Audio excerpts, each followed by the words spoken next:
ተባረኩ። ኦኔ እንደ ኦፍ እየተዘጋ እየተከፈተ ግራ የተጋባችሁ ሰዎች እያለኝ ነው ላይዘጋ ተከፈተ ላይዘጋ ተከፈተ ላይዘጋ ተከፈተ ላይዘጋ ተከፈተ ላይዘጋ ተከፈተ ላይዘጋ ተከፈተ ላይዘጋ ተከፈተ ላይዘጋ ተከፈተ ተባረክ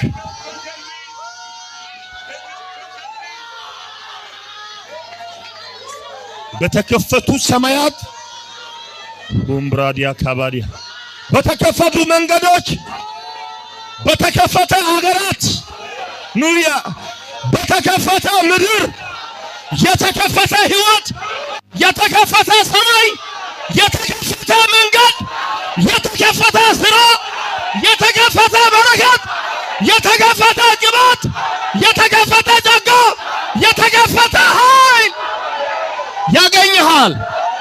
አግኝቶኛል ብላችሁ ጩኹልኝ። ተናገር እስቲ አግኝቶኛል። ተባረኩ። ቁጭ በሉልኝ።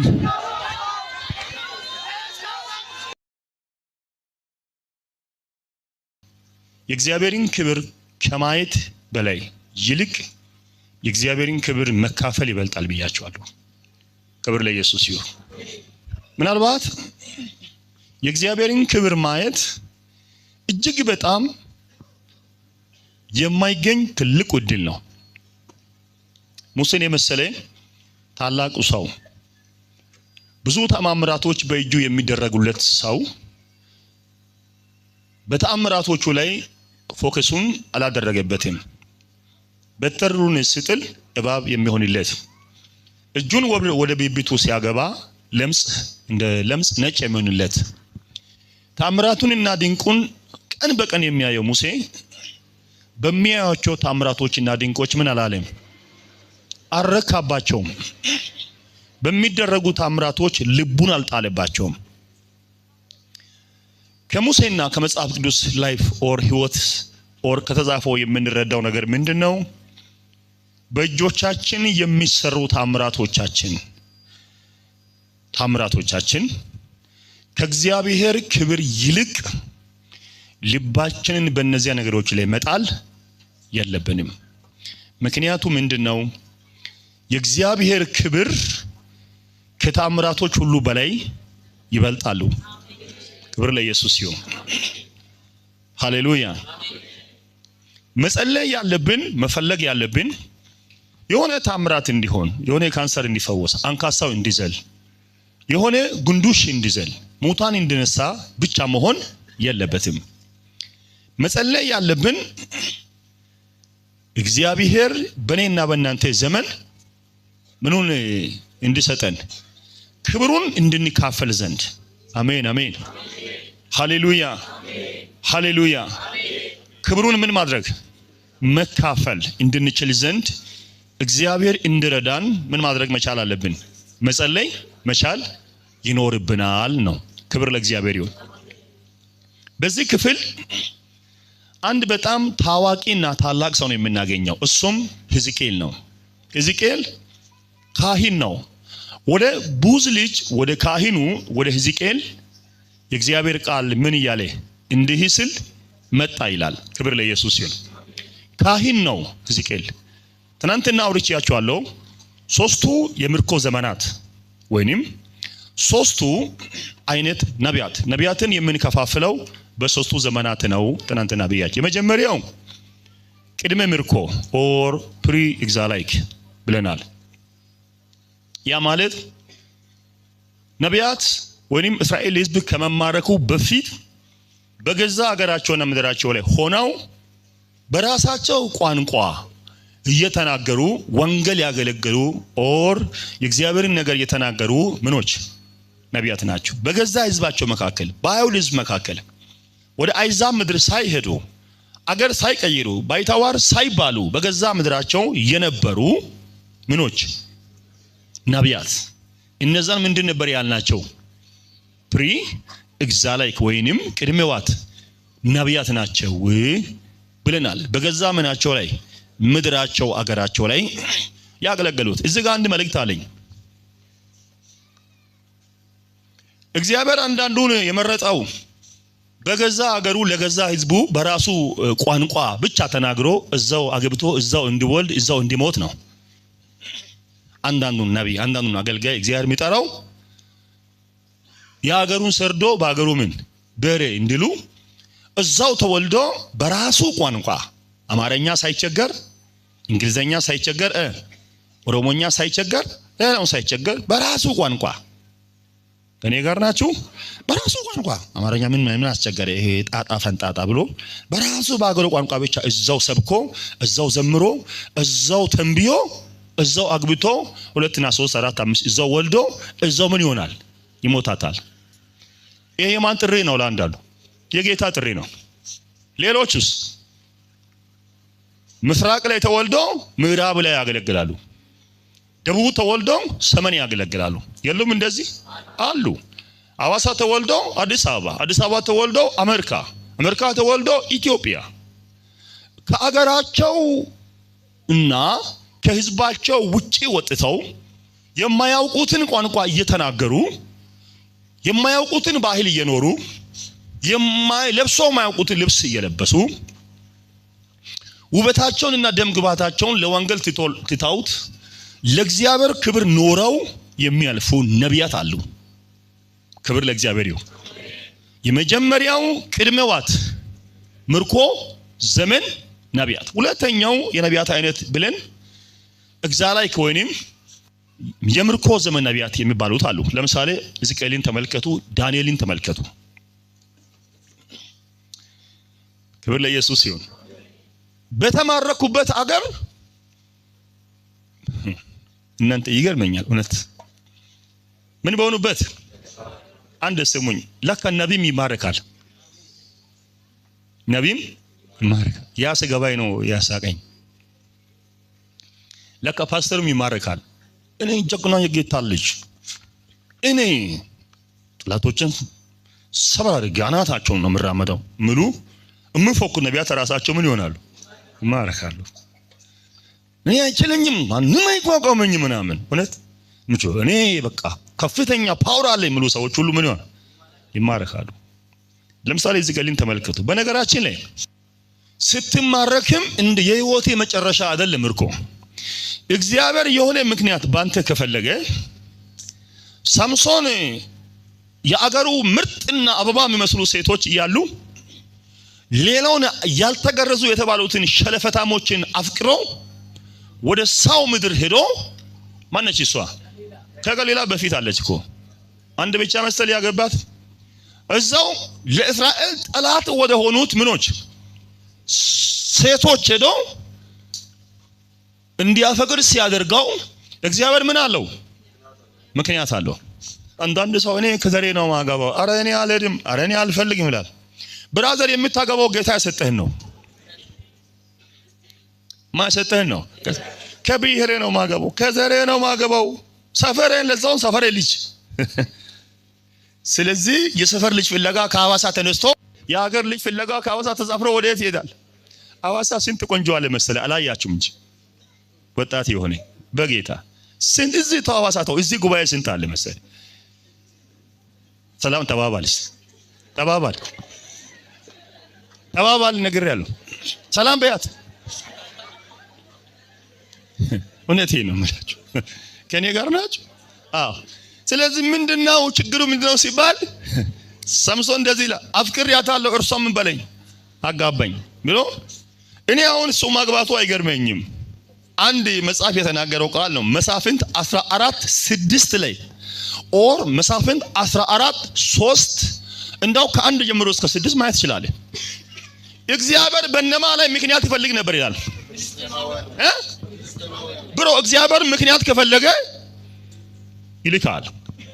እሷን ሴት ካገባት በኋላ ወይ በረከት ያገኛል ወይ ደግሞ ያችን ሴት በማግባት ምክንያት ሳምሶን ያችን ሴት ካገባት በኋላ የሴቱን ዘር መዘራቸው ምን አደረገ? ጨፈጨፋቸው መታቸው እንጂ ከኔ ጋር ናችሁ አንዳንዱን የክፋት ዓለም ያለበትን እንዲመቱ ረዛ ዘር መንዘር ይልከዋል ስንት ቆንጆ እዚህ ያለ መሰለኝ እግዚአብሔር ትልቅ ነው ስለዚህ ሕዝቅኤልንም እግዚአብሔር ከራሱ ከገዛ አገሩ አንስቶ ወዴት ወሰደው የምርኮ ዘመን ምኖች ነቢያት አሉ ነው ስለዚህ እግዚአብሔር ምክንያት ከፈለገባችሁ እኔ አረብ ሀገር በኢየሱስ እኔ አሜሪካ በኢየሱስ አሁን ሰው የሚፈልገው አረብ ሀገርና አሜሪካ ነው አይደል ኢትዮጵያ ሊባል ጠቃላይ ፊታቸውን ወደ አረብ አዙሯል በቃ አሁን ጌታ አትይልሻል ብዬብል እዚህ እንኳን ስንት አለ መሰል ያጸልይ ያለው ሆነቴ ነው ከቃል በኋላ አሁን ጌታ አትይልሻል ብዬብላት ትሰማኛለች ኢትዮጵያ ውስጥ ሰው ሆኖ ከመኖር አረብ ሀገር ዛፍ ሆኜ ሊኖር ምሉ ሰዎች የሉም ምን ሆኜ ዛፎኜ በጌታ ዛፍ ሆናችሁ አትኑሩ ሰው ሆናችሁ ኑሩ ሆነቴንም አይደል ሆነቴንም እንጂ የጌታ ስም ብሩክ ይሁን እግዚአብሔር ግን ምክንያት ከፈለገብህ ይወስድሻል ክብር ለኢየሱስ ይሁን ስለዚህ የመርኮ ዘመን ምኖች አሉ ነቢያት አሉ በሰው አገር ሄደው የሰውን ቋንቋ እየተናገሩ የሰውን አገር ውሃ እየጠጡ የሰውን አገር ምን አልባሳትን እየለበሱ የሰውን ባህል እያሟሟቁ የሰውን እርሻ እየሰሩ የሰውን ሽንት ቤት እየወለወሉ የሰውን መኝታ አልጋ ልብስ እያጠቡ ለብራቸው ብሎ እዛ ምለፉ ሰዎች አሉ ያሉም እግዚአብሔር አምላክ የጠራ የማመልከው ጌታ ይድረስላቸው በያሉበት ምድር እግዚአብሔር የእጆቻቸውን ሥራ ይባርክ እግዚአብሔር በክብር ይመልሳቸው ሰው ሆኖ ይምጡ ሰብቶ ይምጡ ወርሰው ይምጡ አግብቶ ወልደው ይመለሱ አሜን ብላችሁ ባርኳቸው እግዚአብሔር ትልቅ ነው እዚህም ኖርክ እዛም ሄድክ እግዚአብሔር ባንተ ህይወት ምን ይፈልጋል ነው መልሱ ምክንያት ይፈልጋል አሜን አሜን በእኔ ህይወት በሉ ምክንያት ስለምትፈልግ አመሰግናለሁ ሶስተኛው የነቢያት አይነት ወይንም የምርኮ ዘመናት የተባለው ፖስት ኤግዛላይክ ኦር ደግሞ ድህረምን ምርኮ ዘመን የምንለውን ነው የምናነሳው ያ ማለት ከምርኮ ወደ ሀገራቸው ሲመለሱ እዛ ሄደው ዋጋ ከፍለው ወደ ሀገራቸው ደግሞ ምን ያሉ ነቢያት የተመለሱ ተቀጥተው ዋጋ ከፍለው ህዝቡ ሲገረፍ ተገርፈው ህዝቡ ሲወድቅ ወድቀው ህዝቡ ሲራብ ተርበው ህዝቡ ሲያጣ አጥተው ለህዝቡ ዋጋ ከፍለው ወደ ገዛ ምድራቸው ምን አሉ የተመለሱ የተቀጡ የተገረፉ የተሰሩ ምኖች አሉ ነቢያት አሉ ዘንድሮ ነብይ ሲባል ሰው የሚያስበው ምንድነው አንጀት መወፈር አይደል የለኝ እንጀት መወፍሮ ቪኤት ምንዳ ምን ይባላል ነብይ ማለት ምንድነው አሁን ቪኤት ምን የሚል ነው የምነዳ ፎቅ ውስጥ የምኖር አይደል አሁን ነብይ ማለት አሁን ነቢያት እኮ ከሰው ነቢያት ሁሉ ተስፋ የሚያደርጉት ምንድነው እንደምንም ደርሼ እንደሱ መኪና በገዛው አጠቃላይ ነቢያት ሁሉ እንትናቸው ምንድነው ምንድነው መግዛት ነው በቃ አይደለም እውነተኛ እኔ ቤት አትግዛ ብያለሁ 30 ቤት ግዛ ጌታ ከሰጠ ግዛ አይደለም በቤት በሰማይ ብረር በጌታ በየት በኩል ብረር እግዚአብሔር ከሰጠ በሰማይ ብረር ነው ምሊ አራመን በል በየት ብረር በሰማይ ብረር ምን ይላል እና ድህነት የዛፍ አንታይ ነው አታጭበረብር እንጂ አትዋሽ እንጂ አታስመስል እንጂ አትቀያይጠው አትበራርዘው እንጂ እግዚአብሔር ከፈለገ አንተን በሰማያት ያስበር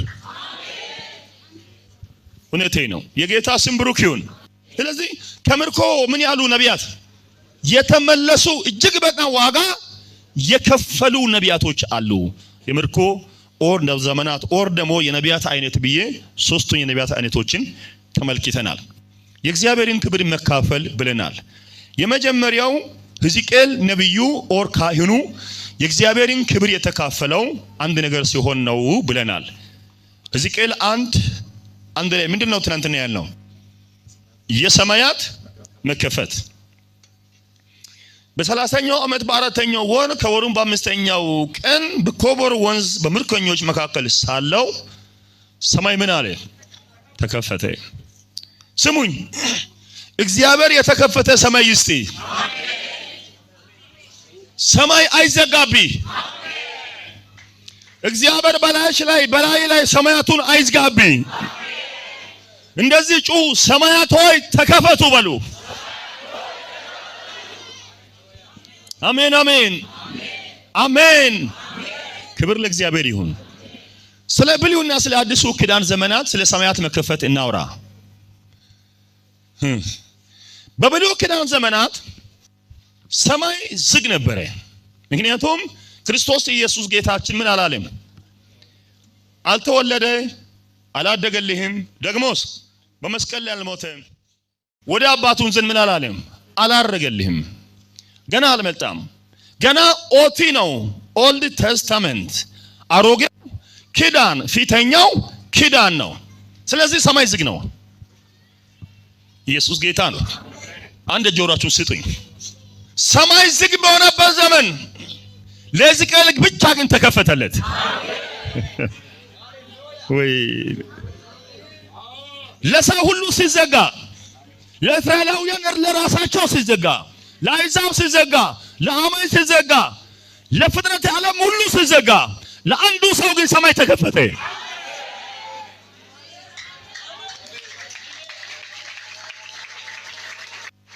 ጆሮአችሁን ስጡኝ። ለሕዝብ ሁሉ ሲዘጋ ላንተ ይከፈታል። ለምስራቁ ሲዘጋ ላንተ ይከፈታል። ትሰሙኛላችሁ? ለኃያላን የተዘጋ ነገር ላንተ ይከፈታል። እግዚአብሔር ይከፍትልሃል። ወይ እግዚአብሔር ይከፍትልሃል። ለደቡብ ቢዘጋ ላንተ ይከፈታል። ለብዙ ሰዎች ዝግ የተባለው ሰማይ ከዚህ ሰዓት ጀምሮ ግን ላንተ ክፍት ነው። ትወጣበታለህ፣ ትወጣበታለህ፣ ትሰራለህ፣ ትነግዳለህ፣ ትቆማለህ፣ ጠላቶችን ትመታቸዋለህ፣ ትማራለህ፣ ትሰብካለህ፣ ታድናለህ፣ ትለውጣለህ፣ ትወርሳለህ፣ ትበዘብዛለህ። ላንተ ምን ይሆናል? ይከፈታል። ተናገሩ። ለኔ ግን ክፍት ነው በሉስ።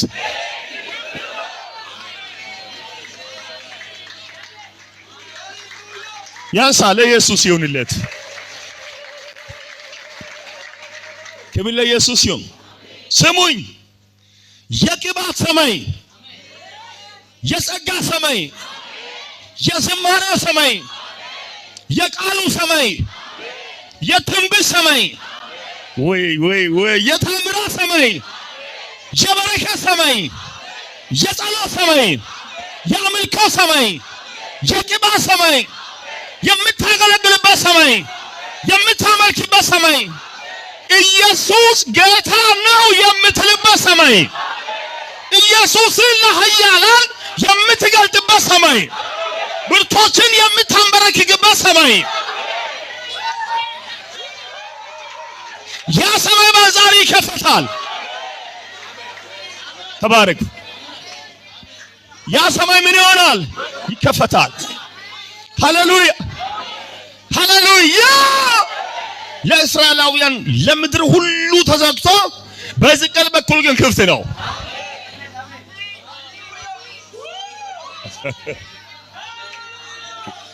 በአንተ አንጻር ክፍት ይሆናል። በአንቺ ሰፈር ይከፈታል። በአንተ ዘመን ይከፈታል። በአንተ መንደር ተከፍቷል። በእናንተ ትይዩ ተከፍቷል። ሃሌሉያ። እግዚአብሔር የተከፈተ ነገር ይሰጥሃል።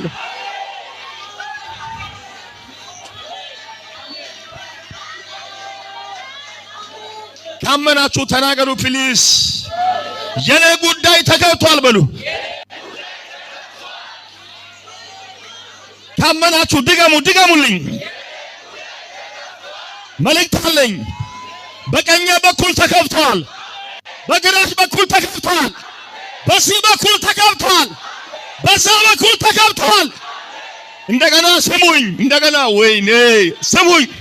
ከዚህ በኋላ በሕይወት ዘመን ሁሉ ላይ ዘጋ ይከፈታል። ሟርተኛው የማይዘጋው ይከፈታል። ደጋሚ የማይዘጋው ይከፈታል።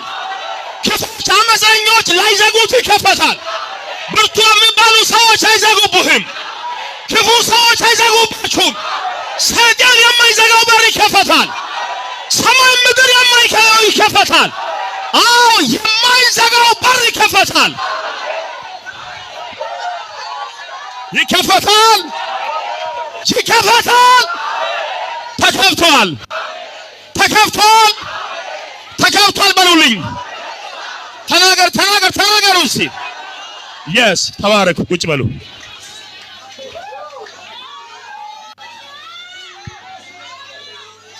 የሰማሁት ያንን ነው። እውነት I heard ሰምቻለሁ። ይሄን ሰማሁት። ይሄን ሃሌሉያ ሰማሁት። ይሄን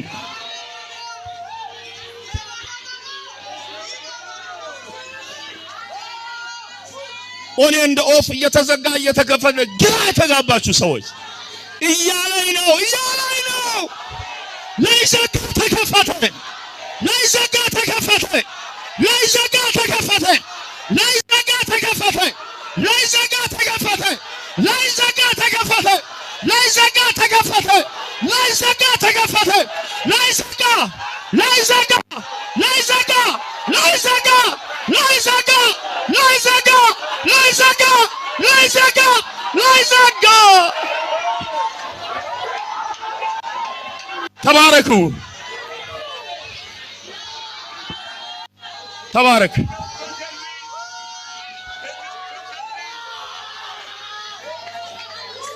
በተከፈቱ ሰማያት ኡምብራዲያ ካባዲያ በተከፈቱ መንገዶች በተከፈተ ሀገራት ኑያ በተከፈተ ምድር የተከፈተ ህይወት የተከፈተ ሰማይ የተከፈተ መንገድ የተከፈተ ስራ የተከፈተ በረከት የተከፈተ ቅባት የተከፈተ ጸጋ የተከፈተ ኃይል ያገኝሃል። አግኝቶኛል ብላችሁ ጩኹልኝ። ተናገር እስቲ። አግኝቶኛል። ተባረኩ። ቁጭ በሉልኝ።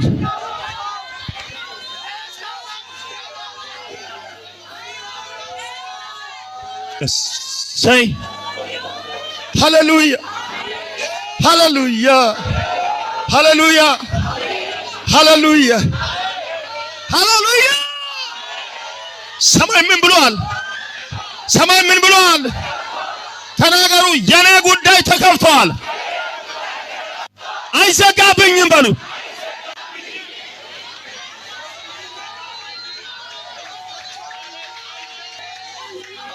ሃሌሉያ።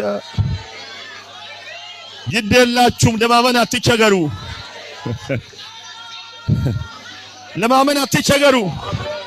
ለማመን ቅርብ ሁኑ። እግዚአብሔር በዚህ ቃል እየተናገረኝ ነው።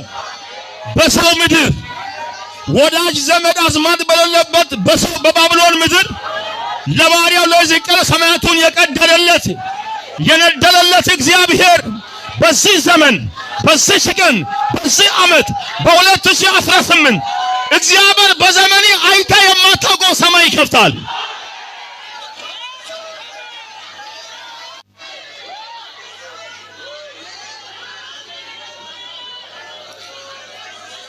ተባረኩ። እጅግ በጣም አንብለበብል የሆነ ነገር ይሆናል። ሃሌሉያ ሃሌሉያ ሃሌሉያ። ጎናችሁ ያለው ሰው ነካ አድርጉ። የማይታመን ነገር ይከፈታል።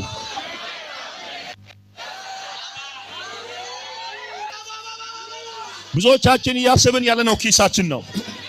ብዙዎቻችን የምናስበው ኑሯችን ነው። ኖ ከጠበቃችኋቸው ነገሮች በላይ ከምታውቋቸው ነገሮች ሁሉ በላይ በዘመንሽ አንድ ቀን ያላሰብሽው ነገር ይከፈታል።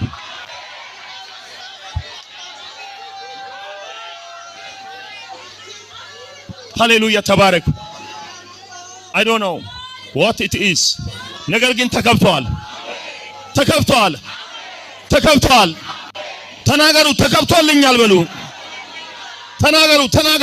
ተናገር ሲከፈትልህ ክብሩን ትካፈለዋለህ።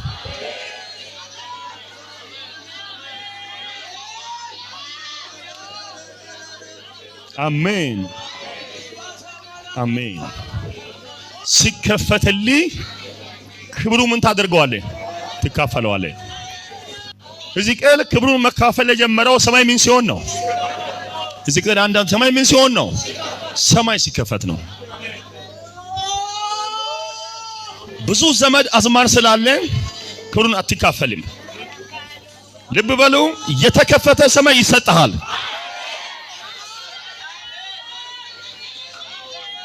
ወደ አዲሱ ኪዳን አሜን። ወደ አዲሱ ኪዳን ስንመጣ ግን ጌታችን ክርስቶስ ኢየሱስ በመስቀል ላይ ሞቶልን ወደ አባቱ ካረገበት ሰከንዳት ጀምሮ የኛ መንፈሳዊ ሰማይ ክፍት ነው። ምን ሆኗል? ተከፍቷል። የጌታ ስም ብሩክ ይሁን። ሰማይን የከፈተ እግዚአብሔር ምድርን መክፈት ያቅተዋል? ተባባሉ። ሰማይን የቀደደ የከፈተ እግዚአብሔር ያንተን ጉዳይ ከፍቶልሃል። ዛሬ በሉት፣ ንገሩት፣ የተከፈተልኝ ነገር አለ። በቁጥር እጅግ ብዙ የሚባል ነገር በሉ ተከፍቶልሃል። ጥንቃቄ አርግ በሉ። አትፍሪ በሏት። አትጨነቂ ብዙ በሏት። የእስራኤል አምላክ ነው፣ የሕዝቅኤል አምላክ እግዚአብሔር በሉ። ጥቂት የማይባሉ ነገሮችን ከፋፍቶ ሰጥቶሻል። ተከፈተልኝ በሉት። አይዘጋብሽም በሏት። ንገራት ንገራት ንገራው ንገራው። ወይኔ ንገራው። ተከፍቶልሻል፣ ተከፍቶልሃል፣ ተከፍቶልሻል፣ ተከፍቶልሃል።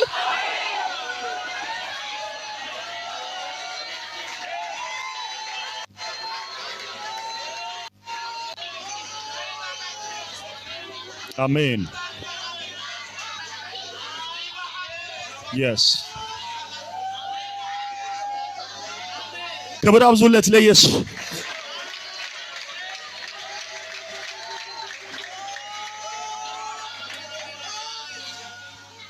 አሜን ሃሌሉያ።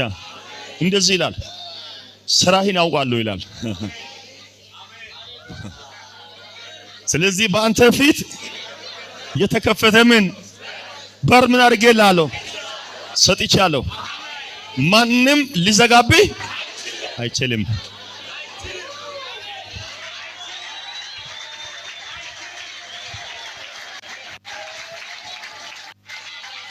ታምናላችሁ? ይሄን ቃል ታምናላችሁ? ጌታ በቃሉ እንደዚህ እያለኝ ነው።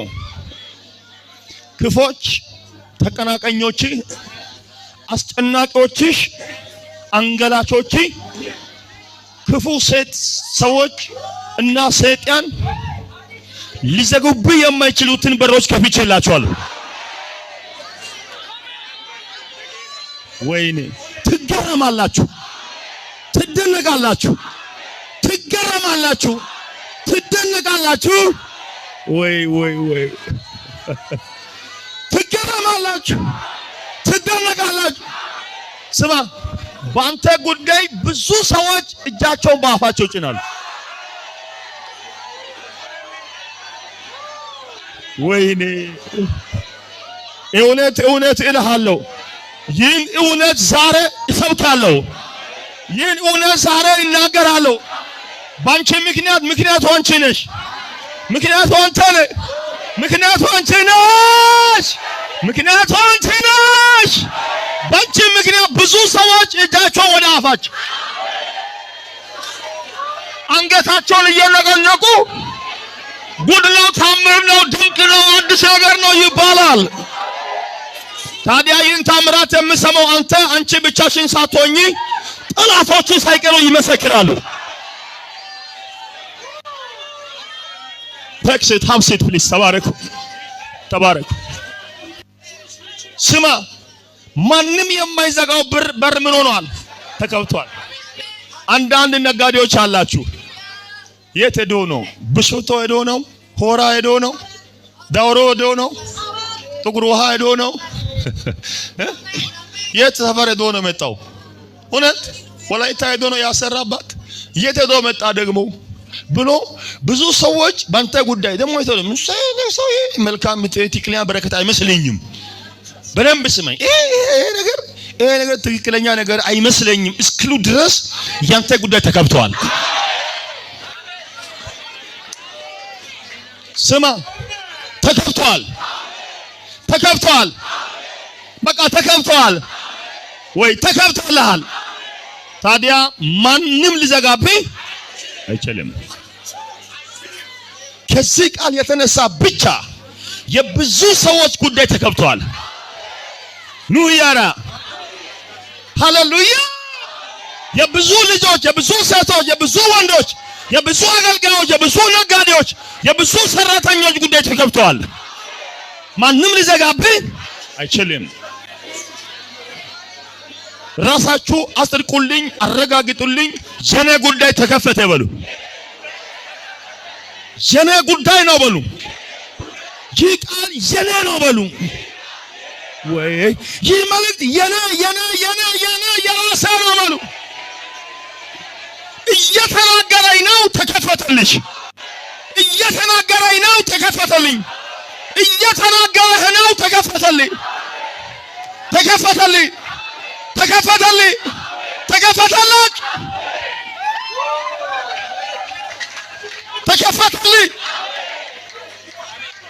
የቆማችሁ እንደቆማችሁ፣ የተቀመጣችሁ እንደተቀመጣችሁ አንድ ነገር ጩሁልኝ። ለዘላለም ተከፍቷል በሉልኝ። ለዘላለም ተከፈተልኝ በሉ። ተባረኩ።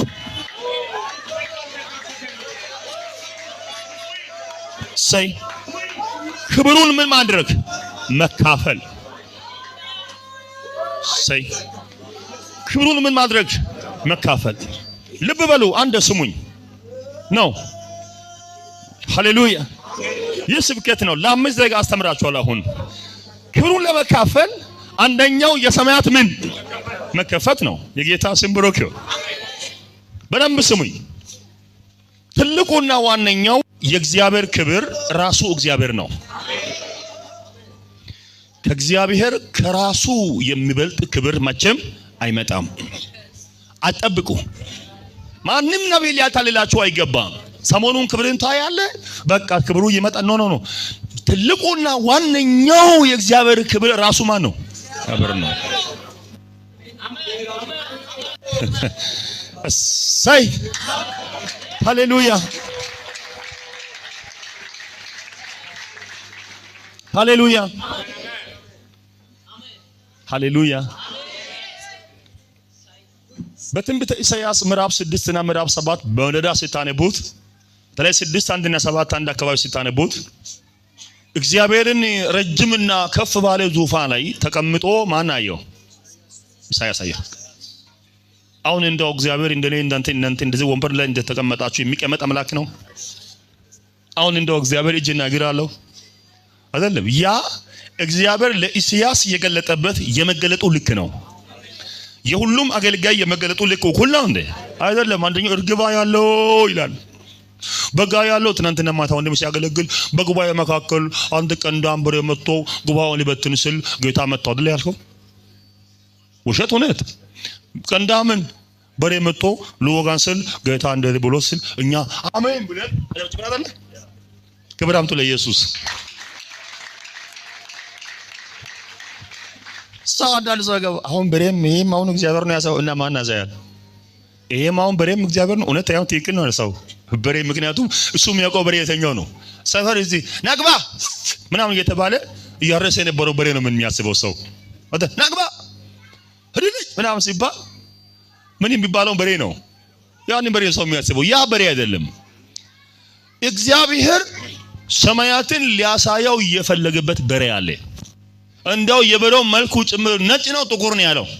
ጥቁር በሬ መጥቷል ሲባል እኛ በጌታ በኢየሱስ ምናምን እኔም ገስጫለሁ በእውነት የተኛው በሬ መጥቷል ጥቁር በሬ ጌታ ጥቁሩን ይገስጸው። የጥቁር ሰው እንጂ የሰው ጥቁር እንጂ የጠላት ጥቁር አይመቸኝም።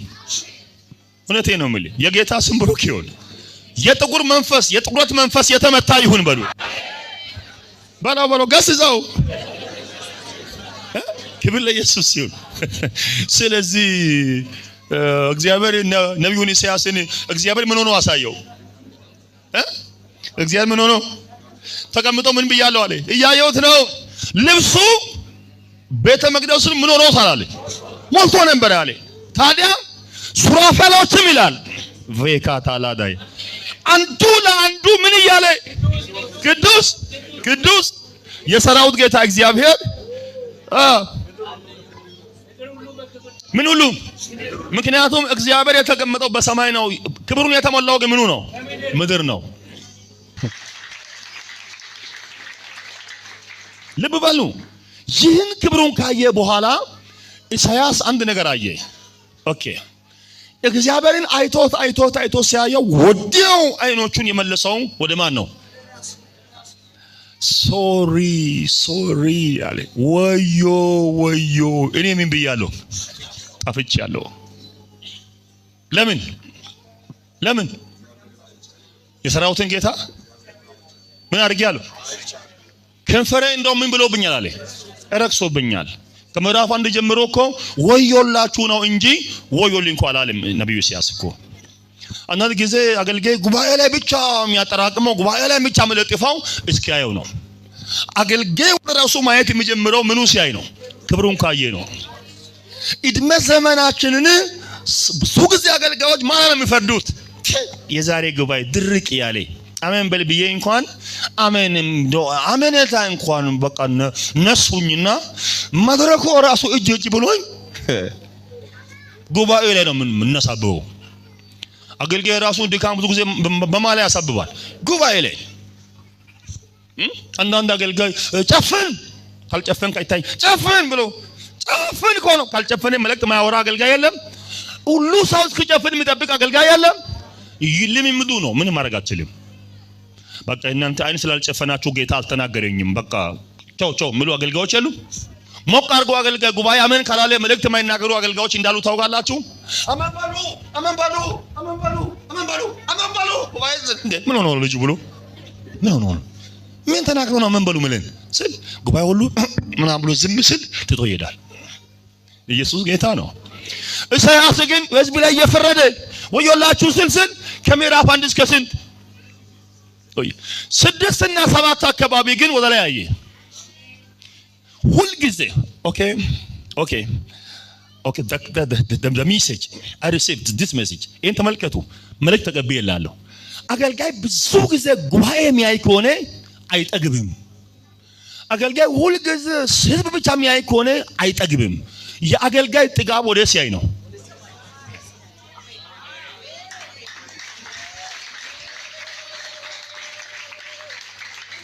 እሺ ተባባሉ ወደ ሰማይ ያየሽ ለታ ጠግበሻል ብሏል። ወደ ሰማይ ያየ ለታ ጠገብክ በሉ። በእግዚአብሔር ፍቅር ይለምናችኋለሁ። ከዛሬ ጀምሮ ፊታችን ወዴት ይሁን? ከነንተናና ከነንተና አይንን አንሳ። ብዙዎቻችን ተሽመድምደን ወድቀን የተገኘ ነው እነማንን ስናይ ነው? እነንተንን ሲያይ ነው። ይሄም ሲብሸባ ነው እንደዚህ ሐሰበሸበም ስንል እውነቴ ነው። ይሄም አሁን እዚህ ላይ ነው እንደዚህ ነው የሚዘለለው እንደዚህ አይደለም ስንል እነማንን ስናይ? ሰው ስናይ። ይሄም አሁን ትንቢት ነው እንዴ ነው ትንቢት የምንነገረው ኮር ከማየት ምን ራይ ባረክ ባለራይ ከማየት እነዚህ መሪዎች እንደ ዊ ስንል እነማንን ስናይ? ሰው ስናይ መንፈስ ሄዶብን መገኘቱ ሄዶብን እጅግ በጣም ደርቀን ጭው ብለን እውነቴ ነው የምላችሁ ያ ሁሉ ቅባት ደርቆብን ያ ሁሉ ክብር ጎሎብን ያ ሁሉ መገኘት ሆኖብን ያው ዛሬም ባለንበት አለን። እግዚአብሔር አምላኬ እሱን የሚያይ አይን ይስጠን። ንገሪልኝ አጠገባችሁ ያለው ሰው ወደ እግዚአብሔር ተመልከት። እሱ ያንተ ክብር ነው በሉ። ክብር እግዚአብሔር ነው በሉ። እስቲ ወደ ሰማይ ተመልከት በሉ ባካችሁ። የክብር ሁሉ ጫፉ ማን ነው? እግዚአብሔር ነው። ኢሳያስ እሱን አየና እኔ ምን ሆኛለሁ አለ። አገልጋይ ብቻ ሳይሆን ህዝብ ጉባኤ ራሱን ማየት የሚጀምረው ማንን ሲያይ ነው? እግዚአብሔር የነማ ክብር ነው? የኔና ያንተ ክብር ነው። የክብር ሁሉ መጨረሻው ማን ነው? እግዚአብሔር። አንድ ስሙኝ። yes ወደ አዲሱ ኪዳን መጥቻለሁ። ዮሐንስ ራእይ ላይ አንድ ጊዜ ምዕራፍ 1 ላይ ዮሐንስ ማንን አየ? ኢየሱስ አይደል? የተኛውን ኢየሱስን የራእይ ኢየሱስ ባየሁትም ጊዜ እንደ ሞተ ሰው ሆኜ ከእግሩ ስር ምን ሆንኩኝ? ወደኩኝ። ዮሐንስ የምጥል በሽታ አለው? አልፎ አልፎ ይጥለዋል? አይጥለው። ወድቆም አያውቅም። ገበያ ሄዶ አይወድቅ፣ ዩኒቨርሲቲ አይወድቅ፣ መስሪያ ቤት አይወድቅ። ምጥል በሽታም የለም። ዮሐንስን የጣለው ምንድነው? ያያው ክብር ነው። አብዙለት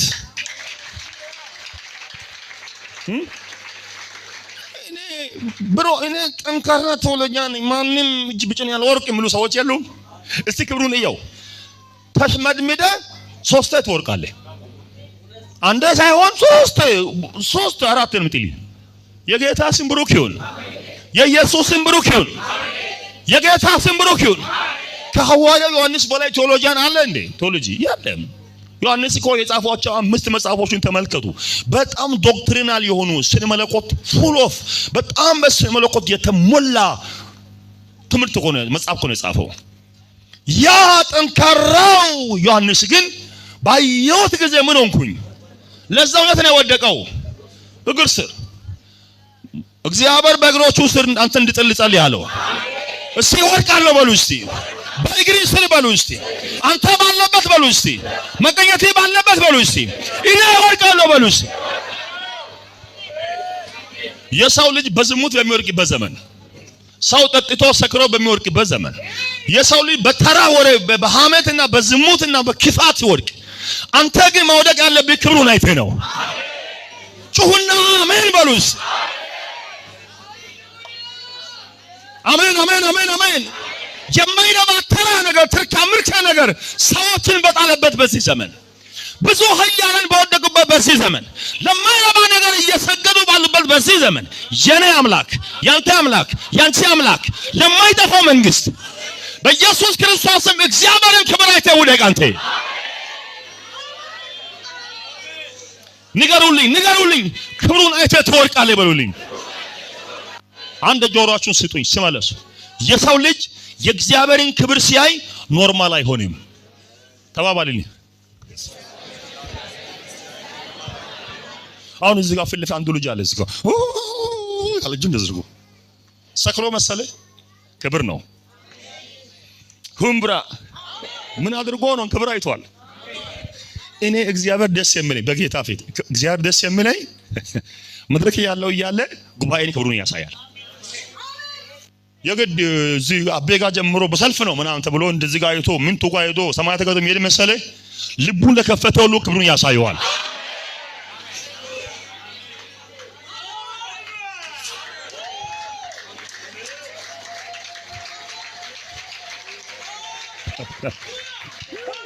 ክብር ክብር ክብር ክብር ክብር ለኢየሱስ። እሰይ ሃሌሉያ ሃሌሉያ። ሰዎች የእግዚአብሔርን ክብር በትክክል መካፈል ሲችሉ ኖርማል አይሆኑም። ይሄ እግር ማነባበር፣ ይሄ ምን ማለት አው እንዴት መሰለ ማለት ሁሉ ምን እስክናደርግ ነው? እስክናይ ድረስ ነው። ክብሩን ያየ ሰው ማንም በፊቱ ጠንካራ ሊሆን አይችልም። ያን ጀግና ሰው ሳውልን ሳኦል ሳይሆን ሳውል ጳውሎስ የተባለውን ሳውል ተመልከቱ። አሳራጅ ነበር አይደል? አንገላጭ ነበር እኮ አሳራጅ ነው። አንድ ጊዜ ቤተክርስቲያን የሚያፈርስ ሰው ነው። ደቀ መዛሙርቱ ለማግደል እየዛተ ገና ወደ ደማስቆ የቀረበ ሰው ነበር። ብርቱ ሰው። እንደው መግደልን፣ መዝረፍን፣ መውጋትን ህጋዊ አድርጌ ለምንድን ነው ማልገላው ብልክኝ? ወደ 19 ላይ እኮ ነው መግደልን ምን ለማድረግ ነው? ህጋዊ ለምን በድብቅ ገላለሁ እየተኮስኩ እየቆረጥኩ ብሎ ህጋዊ አድርጌ ጫካ አካባቢ ቆሜ ሳይሆን አስፋልት ፊት ለፊት ወረቀት ይሸቀላል ብሎ እየቸኮለ ሰረገላው ጋር ሲሄድ የኔ ጌታ ክብሩን ገለጠበት እግዚአብሔር። ተባረኩ። ያ ጀግናው ሰው ያ ኃያሉ ሰው ክብሩ ከሰማይ በብርሃን መልክ ሲንጸባረቅበት እዛው ምን ሆነ? እዛው ተደፋ። ሳውል ቆሟል እንዴ? ጳውሎስ አልወደቀም? ክብሩን ስታይ ኖርማል አትሆንም። ተባባልልኝ ተባባሉልኝ ፕሊዝ። ንገርልኝ ባካችሁ፣ ንገራት። ክብሩን ተካፈል በልልኝ። ክብሩን ተካፈይ። ክብሩን የተካፈላችሁ ልጆች ኖርማል ልትሆኑ አትችሉም። እግዚአብሔር ክብሩን ያለብሳችኋል። አሜን አሜን አሜን አሜን አሜን አሜን አሜን አሜን አሜን። ክብሩን ስትካፈል ለመናገር የምትፈልገውን አትናገርም። የማታውቀውን ቋንቋ ያናግርሃል። አብዱለት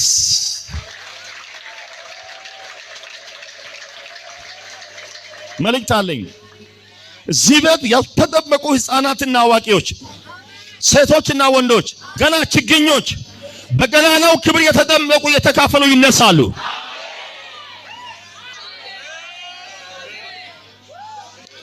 ክብሩን እየተካፈሉ በክብሩ የተጠመቁ ኃይሉን እየተጎናጸፉ ይነሳሉ። ገና እንደገና እግዚአብሔር ዓይናችሁን ያበራል፣ እግራችሁ ይፈታል፣ ወገባችሁ ይታጠቃል፣ ሰማይ በዛራችሁ ይከፈታል።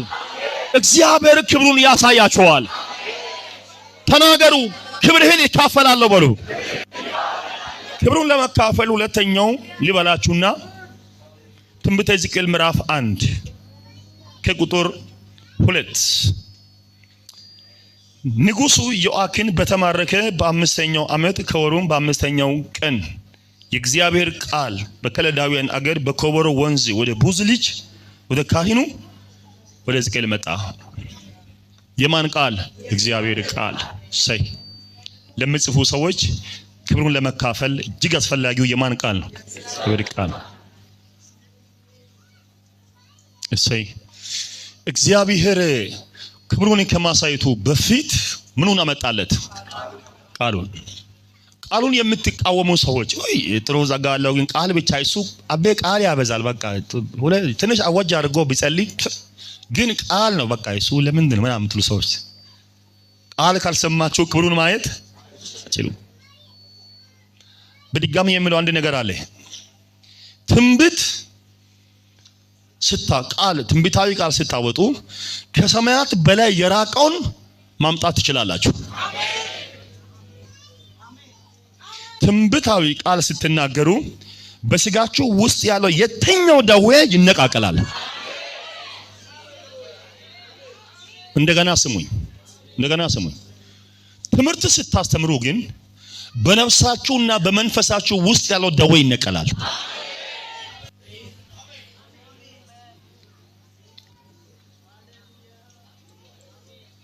ይሄ ግልጽ ነው፣ እውነት ነው። ትንቢታዊ ቃል ስታወጁና አምናችሁ ስትናገሩ በሰዎች ስጋ ውስጥ ያለው ደዌ ይነቀላል። አይነቀልም? ይነቀላል። ኦ ጋድ እውነት ይነቀላል። ያየ ነው አይደል? ይነቀላል። ትምህርት ስታስተምሩ ግን በመንፈስና በነፍስ ውስጥ ያለው ደዌ ይነቀላል። ይሄ ከሰዎች ጋር ከአባታቸው ቤት የወረሱት ነገር ግምጭጭ ያደረገ በራይኔ አትንካኝ ከነካካኝ ብልጭ ይልብኛል ምን ነው አይደል?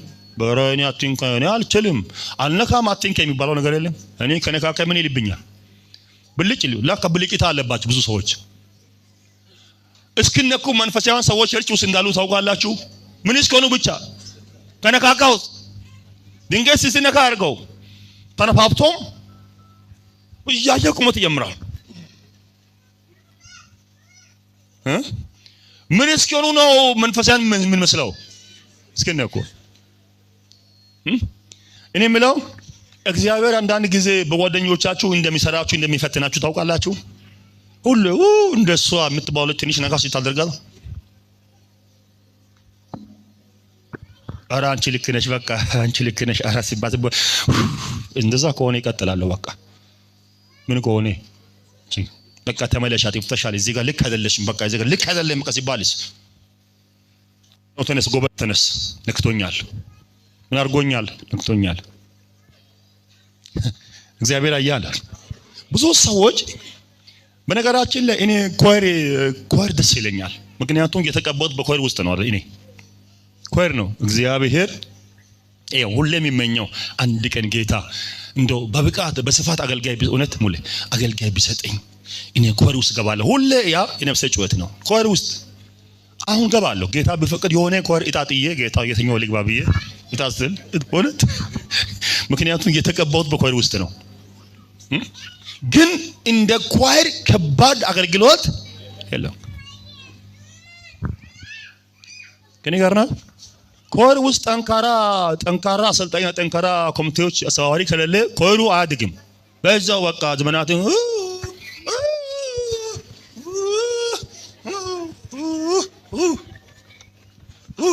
እውነቴን ነው የምላችሁ። ጠንካራ አሰልጣኝ ሲኖር ግን ሙዚቃ ኪቦርድ ዳንስ እዚህ ጋር እስቲ በአፌ ኤን ቁጥር በላው እስቲ ብቻ ይስም እያለም ይችላል። እዛው መዝሙሩ ይችላል። ጠንካራ አሰልጣኝ ሲኖር ነው። ጠንካራ አሰልጣኝ ከሌለስ ያዝኑብኛል፣ እኔ ኳየሩ ይድብኛል እያሉ አንዳንድ አሰልጣኞች ብቻቸውን አያዘምሩም አይደለም። ከዛ ምንም ያልዘመረው መድረክ ላይ ወጥቶ ሌላው ሲዘምር እሱ እውነቴን ነው የምልህ ከነኳቸው ደግሞ ሄዳ አንዳንድ ሰው መድረክ ላይ ኳየር ውስጥ አፉን ዝም ብሎ እንደሚያንቀሳቅስ አይዘምርም።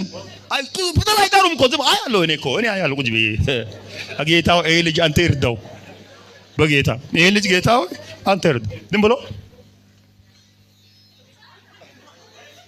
ምን ፎዱ እየበላኝ ነው። ዘምር እንጂ ተባባሉ። ዘምር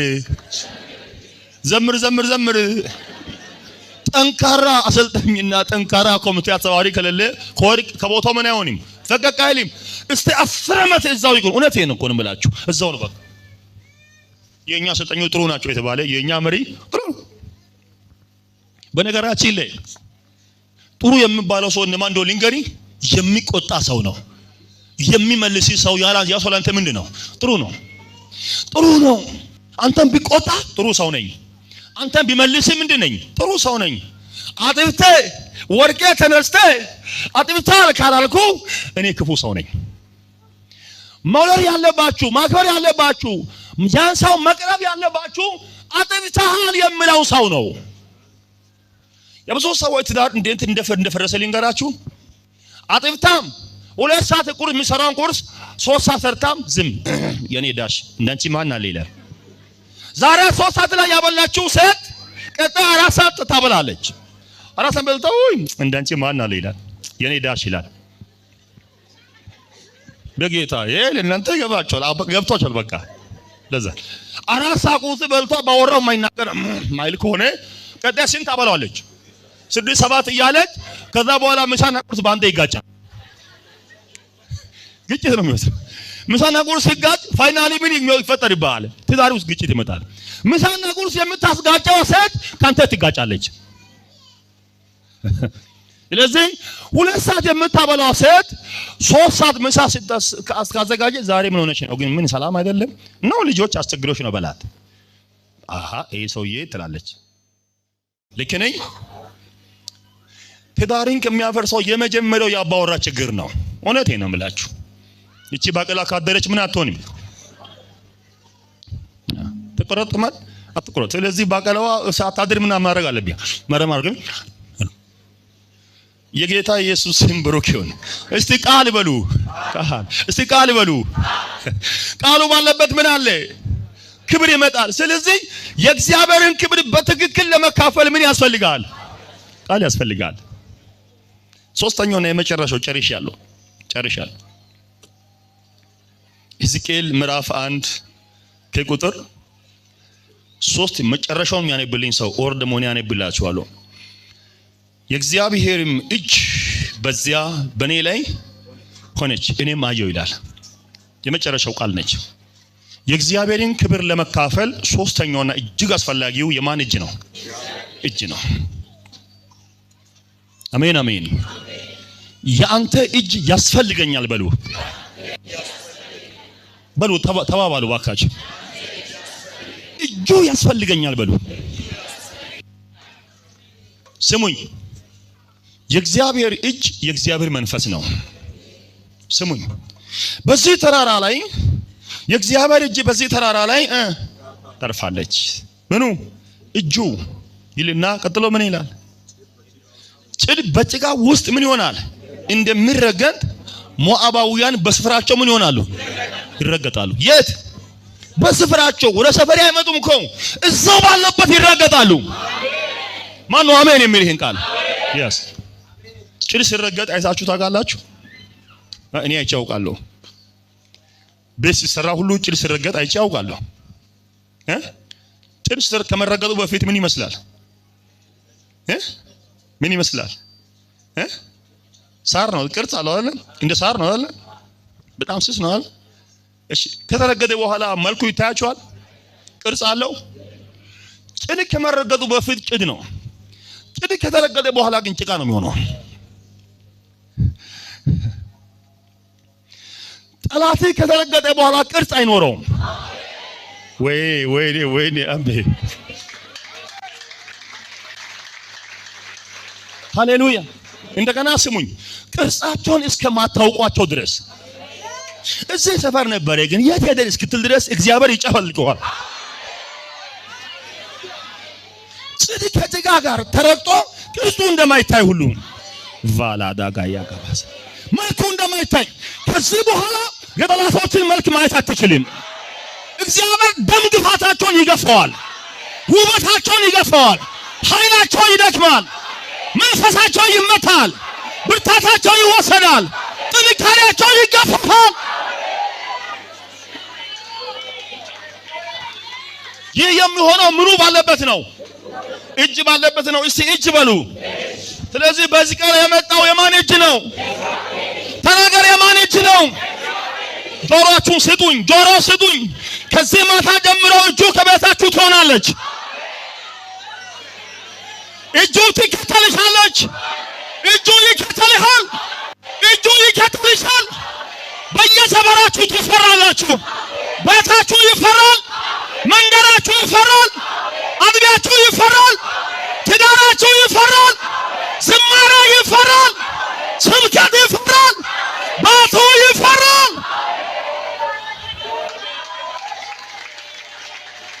እጁ ምን ትሆናለች? ትመጣለች። በእኔ ላይ ሆነች አለ ሕዝቅኤል። ከእጁ በኋላ ግን ምን መጣ? ክብሩ መጣ። ክብሩ መካፈል ጀመረ። እሰይ በመጽሐፍ ቅዱስ ወምብራዲያ ካባይ በመጽሐፍ ቅዱስ ብዙ ታላላቅ አገልጋዮች የእግዚአብሔር እጅ ነበረባቸው። ሕዝቅኤል ምዕራፍ 37 አንድ ተመልከቱ። ምን ይላል ሕዝቅኤል? የእግዚአብሔር እጅ በላይ ላይ ነበረች፣ በእግዚአብሔር መንፈስ አወጣኝ ይላል። ኑ ያታካባዳ እጁ ከመጣሽ በኋላ መንፈሱ ያወጣሃል። ትናንትና መውጣት ያበራችሁ ሰዎች፣ መውጣት ያልቻላችሁ ሰዎች፣ የተዘጋጋባችሁ ሰዎች፣ መውጣት አልችልም ያላችሁ ሰዎች ዛሬ ማታ እጁ መታላችኋለች። እጁ ታወጣሻለች። እጁ ያወጣሃል። ተናገሩ፣ የእግዚአብሔር እጅ ያወጣኛል። ተናገር እስቲ። yes ክብሩን ለመካፈል ሶስት ነገሮችን አይተናል። አንደኛው የሰማያት መከፈት፣ ሁለተኛው የእግዚአብሔርን ቃል መስማትና መኖር፣ ሶስተኛው የእግዚአብሔርን እጅ ማግኘት። የዛኑ ጊዜ ክብሩ አልፍም። ክብሩን መካፈል ትችላለህ። ነብዩ ካህኑ ሕዝቅኤል የእግዚአብሔርን ክብር ሲካፈል እነዚህ ሶስቱ ነገሮች ነበሩበት። እሱ እግዚአብሔር ይርዳን። እንጸልያለን።